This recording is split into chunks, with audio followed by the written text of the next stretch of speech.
Just will hand, know what your right hand is doing, so that your giving will be in secret. Then your Father who sees what is done secret. Tradition at publication, yun natin kung ano mga ibig sabihin bago tayo tumako dito sa ating topic. So what is Ash Wednesday? So Ash Wednesday is the start of the Lenten season. So andito tayo sa second week, no? Going to the third week na tayo. Season. Kaya pala wala nangyaring ganun. Kasi gawa ng Diyos, ano yung pag-ibig dito sa atin. Sabi, totoo yung sinabi na brother kanila na dahil ang Diyos at bigla pag may pag-ibig tayo nagmamahalan, tayo nagkakaisa kung nasalita ng Diyos. Pero tayo sa pag-ibig Wala siya, sige na. kung wala ang Diyos sa pag-ibig sa gitna natin, sino na sa gitna? Kaaway. Espiritu ng galit, espiritu ng silos, espiritu ng pride, di ba? Wala ang Diyos doon. Kaya ganun nangyari sa barko. Dahil may pag-ibig dahil gawa ng Diyos. So yung leon, tumutulong ligawan niya dito at tingin sa usa. Sabi niya, usa, oras na bumaba tayo, gagawin kitang pulutan. Nag-agad-agad. Alam ko na totoo pala sinabi ni Gabriel, ikaw leon, tigri-lipan. Huwag na huwag ninyong kagatinong kainin. Usa na yan. Dahil yan usa na yan na lang ang usa na iwan sa mundo. Pag kinain yan, wala na kayong makain usa sa buhay niya. Sige nga. Kaya pala hindi kinain. Kaya hindi makain. Huwag ko sa'yo, alagaan niya usa. Parang anak. Hinahalik ka. Uy, usa, magpadami ka. Di ba? Ikaw kapatayin nga naman nila, wala lang. Ano pagkain nila? So yun ang nangyari. Pati kaya 40 days, pati mga usa, mga hayop, pasok sila. Sino ba na magsabing, oy usa, magdala kayo ng mga ano dyan ha? Karne dahil 40 days tayo, wala. Kaya kaya pa ng tao. 40 days. Kung mga hayop kaya nila. Kaya sa Jesus, fasting for 40 days, kaya niya. Kaya, yan ang significance ng 40 days. Tapos kita nyo ang rainbow. Alalahanin nyo ang ako. Never again will I bless. So yan pala ligayang after 40 days. So pinigayang another covenant. Yun. And then the first book of Kings, chapter 19, verse 7 to 9, Elijah traveled for 40 days to Mount Horeb o Mount Sinai. Ang nangyari kay Elijah, si Elijah is a great prophet. At inalo niya yung si Baal, yung hari ng Baal, na hindi ako sasamba dyan. At patunayan ko sa inyo na yung inyong sinasamba ay hindi tama yan.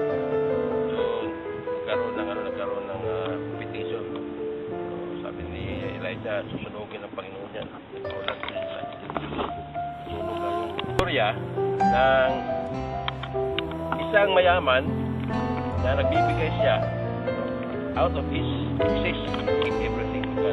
Na talagang trust God. Nagbibigay siya. Kaya nagbibigay siya kabulo hindi lang isang tao. Galing sa puso. But when you give to the needy, do not let your lip hand. Sabi ko, nagbigay ka kung ipalam sa iyo. So that your Father in heaven reward. Tip number 2, he will reward those who have close communion with God. Ibig sabihin ito. How? Number 1 ni number 7. Yan. Generous. Ano mo na, generous. Generous ka. Okay? Number 2. Reward those who have close communion with God. Okay. So how do we communicate with God? Is our prayer effective? No? Do we pray sincerely from our hearts to begin answered prayers? Ito pala pagdadasal sa Panginoon. Dapat pala pagpapabata. Hindi yung minsan kasi nagdadasal tayo. Lord, gusto ko magkaroon sa Panginoon na matangkad yung 5C Panginoon. Gusto ko yung matangkad tayo sa mga bugi Panginoon, sliso, mga mayaman. Lord, alam mo na, lahat ha, sinabi ko sa'yo. Babay, Lord, ha? Sabihin pa ka ni Lord, hindi ka naman sabi nung umalis ka na eh. So, di ba? Ibig sabihin yung prayer is a two-way communication. Sometimes you have to pause. Pakinggan mo, Panginoon. Na in the Bible is written that God is speaking to us. Meditate. Hindi yung wala. Although, masyadong sa'yo ka na, wala na kung ano.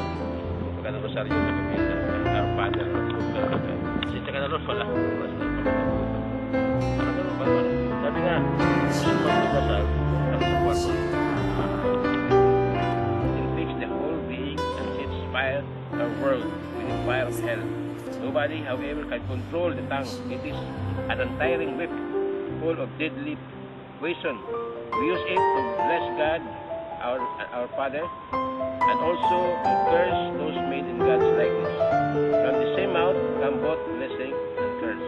So let us be careful and let us control. Sabi nga ng itik, too much talk, too much mistake. Less talk, less mistake. Kasi minsan natin, alam mo ba yun? Like sample. Ito yung Tila. ngayon, natanong ko siya sa India, kaya mga tinutusok niya mga hindi na ng mga babae. Karami kasi babae na. Hindi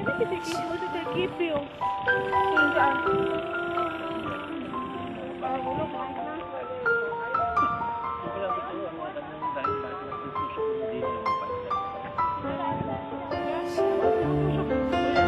Pero wala kang makinatagot. Kaya pagtatagal.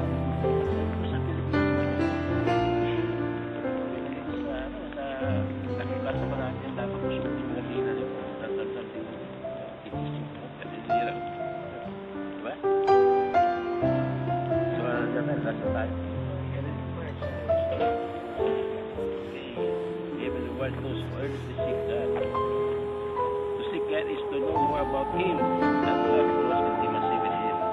For the Word of God and obedience to His words. And without faith, it is impossible to please God, because anyone who comes to Him must believe that He exists, that He requires those who earnestly seek Him. If my people who are called by my name will humble themselves, and pray and seek my face and turn from their wicked ways, then will I hear from heaven, even if they experience various storms in their life. He will reward those who accept others in the name of the Lord.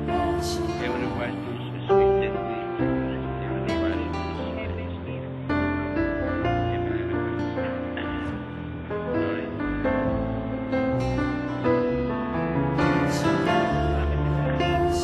Ay, kita sa'yo. Pasubra ka.